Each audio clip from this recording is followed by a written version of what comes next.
Toda a poesia. Paulo Leminski. Apresentação: Alice Ruiz S. Este livro é antes de tudo uma vida inteira de poesia. Uma vida totalmente dedicada ao fazer poético. Curta, é verdade, mas intensa, profícua e original. A análise crítica, melhor deixá-la aos especialistas. Aqui, me compete lembrar a história/vida dos livros que enfim compõem este livro único. Um dos primeiros poemas do Paulo, talvez mesmo o primeiro, foi escrito em latim, na segunda infância, nos tempos em que ele estudou no internato paranaense. A convivência precoce com o clero lhe deu ímpetos de clausura, mas pelo facilitado recolhimento que é tão propício ao estudo dos movimentos da alma e das riquezas da palavra do que propriamente pela fé religiosa. Não que ela não estivesse presente, mas havia também uma energia viril, aquela que nos faz querer conquistar o mundo e absorver o que ele tem para ensinar. Assim, a clausura durou pouco, como qualquer arrobo da adolescência, mas foi suficiente para deixar raízes, pois o amor pelo conhecimento, uma vez despertado, não se apaga facilmente. A primeira vez que vi o Paulo foi na entrega dos prêmios de um concurso de poesia em Curitiba. Todos os poemas premiados eram lidos por seus autores e o dele foi o único que me disse algo de inovador e contundente. Uma dicção tão original deve ter ultrapassado a capacidade de apreciação do júri, na época, mas aquele poema de construção impecável não poderia passar em branco. Assim, aquele que merecia o primeiro lugar levou apenas uma menção honrosa. O tempo haveria de corrigir esse equívoco, já que os primeiros lugares daquele concurso não estão em nenhum lugar especial hoje, bem diferente dele. 4 anos depois, fui levada por amigas ao seu aniversário de 24 anos. Nosso primeiro assunto foi poesia. O último também. Passamos a maior parte da festa em seu escritório e quase fui soterrada por uma profusão de palavras, ideias e projetos. O Catatal, por exemplo, tinha apenas 8 páginas e ainda se chamava Descartes com lentes. Falamos de autores que nós dois já admirávamos, e ele me apresentou os aicaístas e os poetas concretos, que eu desconhecia. Enquanto isso, eu, recém-chegada do Rio de Janeiro, onde vivera por 2 anos, lhe apresentei o que a música popular brasileira estava produzindo de mais novo, em todos os sentidos, particularmente o tropicalismo, que ainda não o tinha tocado.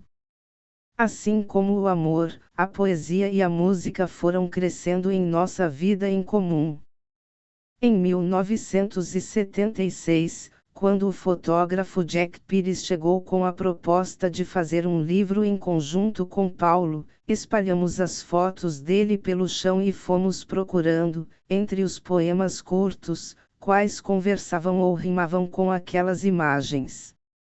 Foi assim que nasceu a primeira publicação de uma pequena parte de sua poesia, o 40 Cliques, editado em Curitiba. Em 1980 foi a vez de Não Fosse Isso e Era Menos Não Fosse Tanto e Era Quase, uma edição primorosa, iniciativa e presente dos amigos de Kremer, Márcio Santos e Nego Miranda, donos do estúdio fotográfico Zap, que fizeram um trabalho fotográfico de ampliação da tipologia de sua Remington anos 40. A impressão foi obtida por meio de uma troca de serviços com gráficas parceiras. A ideia de permuta, Paulo a absorveu e utilizou para fazer, no mesmo ano, seu terceiro livro independente de poemas, Polonaises. Uma homenagem às suas raízes, na tipologia do Solidarnosc, Solidariedade, movimento revolucionário/operário liderado por Lech Walesa, que estava acontecendo na Polônia naquela época.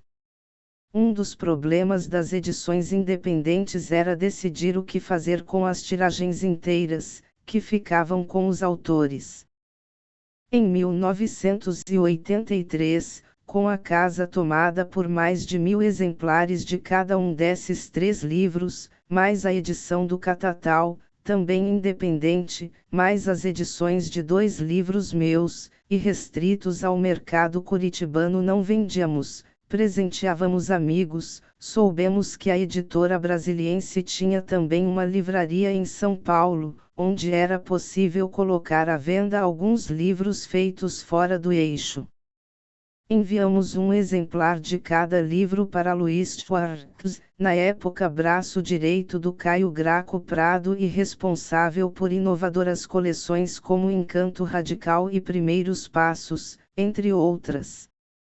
Luiz nos ligou, agradecendo e perguntando se tínhamos inéditos, pois um material novo daria mais vida à reunião dos já existentes. Assim nasceu a primeira edição nacional de cada um. Caprichos e Relaxos foi o nome que o Paulo encontrou para reunir esses primeiros poemas, em que está presente um viés lúdico, mas sem abrir mão do rigor. Um nome denúncia e receita, ao mesmo tempo. O livro saiu em 1983. Em seguida veio Distraídos Venceremos, em 1987. O nome remete, de certa forma, ao livro anterior, aparentemente com uma pitada de esperança, embora o teor dos poemas aponte para um maior ceticismo. Paulo começou a selecionar a produção seguinte baseado em um novo critério, ou melhor, destacando um estilo novo que começava a se esboçar. O que ele chamava de parnasiano chique iria para o La Vie en Close e os demais, meio sem um lugar definido ainda, foram para uma pasta que ele batizou de Ex-Estranho, um livro que seria pensado mais tarde. Mas não havia mais tarde, e isso já estava anunciado nos títulos escolhidos por ele. O estranho, que é como o poeta se sente dentro do mundo prático, em breve será ex. E a vida que se fecha barra encerra parece enfim entrar em foco, destacar apenas o que é essencial, La Vie en Close. Terminada a seleção, que acompanhei de perto, ele me pediu para cuidar dos seus inéditos, e me encarregou de encaminhá-los para o Caio e barra ou ao Luiz, caso o Paulo não tivesse tempo suficiente. Caio editou La Vie en Close.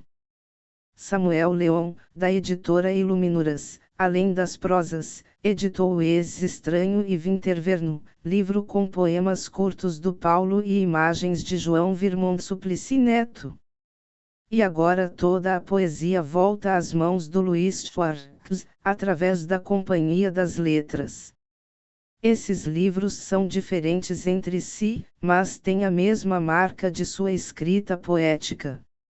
Raízes na poesia concreta e na síntese, na experimentação e no coloquial. O mesmo compromisso com duas coisas aparentemente excludentes, a inovação e o afã de comunicar, de dizer. Um dizer repleto da consciência da necessidade do silêncio. Talvez por essas e outras razões sua poesia continue tão atual e ainda converse com o futuro. E agora, enfim reunida, pode oferecer uma visão total do que foi a poesia para Leminski e do que é Leminski para a poesia.